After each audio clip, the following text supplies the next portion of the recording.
शहीदों के उन्हें माला चढ़ाना, उनके विचारों को आत्मसात करने से कहीं ज्यादा जरूरी है शहीदों को सम्मान देना। माननीय मुख्यमंत्री भी झारखंड आंदोलनकारी के सुपुत्र आज वो मुख्यमंत्री हैं। मैं भी एक झारखंड आंदोलनकारी का बेटा हूँ। आज मैं विधायक के रूप में आपके बीच हूँ, लेकिन आज असंख्य झारखंड आंदोलनकारी के परिवार है जो आज छत विक्षत हो चुका है। मैं चाहता हूँ जिस प्रकार एसटी आरक्षण, ओबीसी आरक्षण और एससी आरक्षण, ईडब्ल्यूएस आरक्षण के साथ झारखंड आंदोलन की लड़ाई लड़ने वाले आंदोलनकारियों के परिवार को, आश्रितों को 5% आरक्षण की व्यवस्था की जाए, ये मैं सदन से मांग करता हूं। मैं माननीय राज्यपाल महामहिम के अभिभाषण की सराहना करने के साथ साथ अभिभाषण के विपक्ष में कुछ बातें रखना चाहता हूं। माननीय राज्यपाल के अभिभाषण क्रम संख्या 6 में केंद्र सरकार से 1,36,000 करोड़ वापस लाने की बात कही है और सही भी है, और हर एक राज्य को उसका बाकी पैसा मिलना चाहिए, उनका हक मिलना चाहिए। लेकिन अध्यक्ष महोदय, मैं आपके माध्यम से सरकार से पूछना चाहता हूं कि राज्य के सभी बैंकों ने मिलकर 2019 से 2024 तक 5,55,018 करोड़ रुपए दूसरे राज्यों को भुगतान करने का कार्य किया है।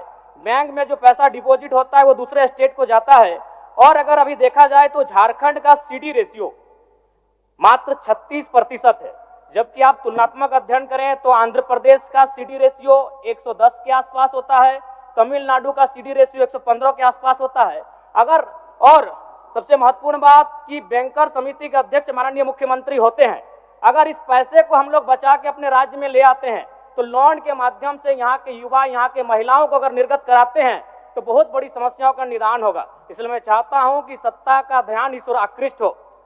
मैं आगे अध्यक्ष महोदय, राज्यपाल महोदय ने अपने अभिभाषण में शहीदों का जिक्र किया, शहीदों के विचारों को आत्मसात करने का जिक्र किया, लेकिन मैं कहना चाहता हूं कि शहीदों के उन्हें माला चढ़ाना, उनके विचारों को आत्मसात करने से कहीं ज्यादा जरूरी है शहीदों को सम्मान देना। मैं एक झारखंड, चूंकि माननीय मुख्यमंत्री भी झारखंड आंदोलनकारी के सुपुत्र आज वो मुख्यमंत्री हैं, मैं भी एक झारखंड आंदोलनकारी का बेटा हूं। आज मैं विधायक के रूप में आपके बीच हूं, लेकिन आज असंख्य झारखंड आंदोलनकारी के परिवार है जो आज छत विक्षत हो चुका है। इसलिए मैं चाहता हूं जिस प्रकार एसटी आरक्षण, ओबीसी आरक्षण और एससी आरक्षण, ईडब्ल्यूएस आरक्षण के साथ झारखंड आंदोलन की लड़ाई लड़ने वाले आंदोलनकारियों के परिवार को, आश्रितों को 5% आरक्षण की व्यवस्था की जाए, ये मैं सदन से मांग करता हूं। अध्यक्ष महोदय, थोड़ा सा और समय लूंगा। अब हो गया जयराम, जब सरकार का उत्तर होना है। अब सरकार फिर बाद फिर सेकंड पारी में मौका मिलेगा।